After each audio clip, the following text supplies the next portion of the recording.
Okay, so today, guys, we are going to be talking about what our plans are for water. And that probably will tie into the high tunnel a bit and the stone coop a bit. But we need to figure out what we're going to do for water. Now, I found some drip line that looks to be really good quality and will let me do super long rows. So I already have my drip line figured out for the pumpkin fields and for it here in the greenhouse. So I feel like I'm a lot further ahead than I was even last year. So we're good for drip line and for the irrigation. But how are we going to do the water? There's a couple different things that we've been toying around with and playing with.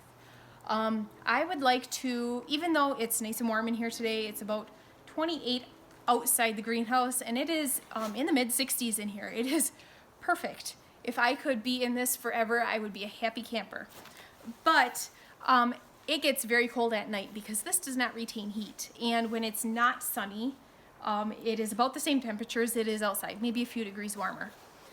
So we need to figure out how we're going to do water so we don't need to run hoses through our pasture, and what we're going to do for a solution for this. Now, part of the problem that this all ties in with is we're here kind of towards the front of our property, and way back behind the house, I would say it's quite a ways away, is where we are going to be growing a big field of pumpkins. And so we have to figure out a water solution for back there as well.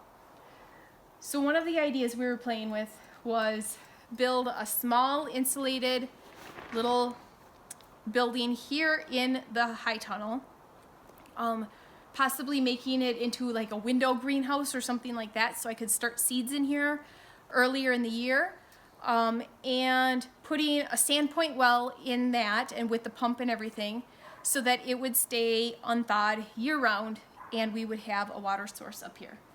I do think that's a great idea. Our problem is electricity because the electricity for this is run off of solar. And so the well pump, I don't know how much it would take for electricity and all of that. There is also, I mean, we can kind of do the same thing back there, especially now that we have the solar figured out. We could set up a little solar kit back on a well house back there. And that wouldn't have to be insulated because we could take it out when the pumpkins are done. Could you? Is that possible? I think so. Okay, so if you guys know about any of that, can you take the pump out off of a sandpoint well for the winter so it doesn't freeze? I don't know. Okay. So I was looking into costs, and it would cost about the same to do a gravity fed system for either. So you collect water in a great big container of some sort, and the easiest solution I can think of is we would fill an IBC tote with water. We'd have a little pump that would be battery operated, and we would pump the water from the IBC tote on the trailer to an IBC tote that's kind of up in the air. And then we could let that slowly drain through the drip tape and water the pumpkins. I'm thinking out there. Mm-hmm. So that is also another option. They both cost about the same. I priced everything out. By the time you pay for the battery, by the time you pay for the IBC tote and the frame to build the stand for it to go on and secure it to the stand, all of that, it all is about the same. So that's something that we'd want to figure out. We're looking at a couple $100 for here in the high tunnel. We're looking at a couple $100 for back there. Are we gonna grow past freezing time here? I mean, if we I don't want to. I'd rather start earlier and then be done so that we can put pumpkins in here, yeah, to keep them out of the frost and to keep, So we don't want to take up too much room in here either with a pump house. No. I think a pump house would be more logical because then you're not limited on the amount of water You know, like with this, we'd be Yeah. getting the water in a big IBC tote from up one of the spigots by the house, and we'd have to haul it. This is a lot more labor intensive. Long term, short term labor intensive would be putting in the sand point. So then another option was to dig a trench. It's about the same, but then you're digging a trench, you're running it off of the main well anyways. So I kind of digging that trench for way out there and then all the way to here would be a doozy. I think that would be the most labor intensive of all of them.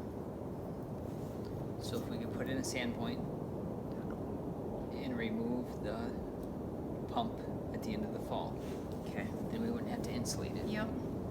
But in here, we'd want to keep it, because if we're putting it down in the spring, we couldn't. Yep. Okay. Okay. So I'll look into that and see if we can remove the pump in the fall. I think for here, the sand point is the way to go. Mm-hmm. Don't you? We have to figure out how to insulate it. Yeah, that's pretty simple. Is it? Yep.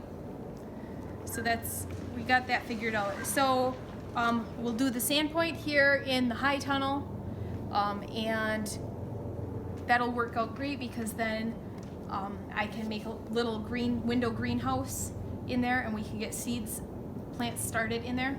So then we need to add that onto our list. We need to, So we have to insulate a whole room and for we can seed starting. wait to insulate it till later in the summer. It's not like it needs to be insulated right when we put the sand point in, but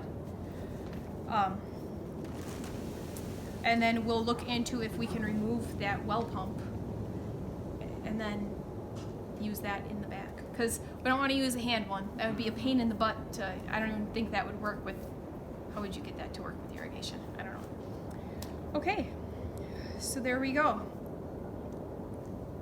We got that figured out. So I feel like we are really making way on our list. We got the water figured out. That has been our probably our biggest issue in what's holding us back from really going gung-ho about planting, at least.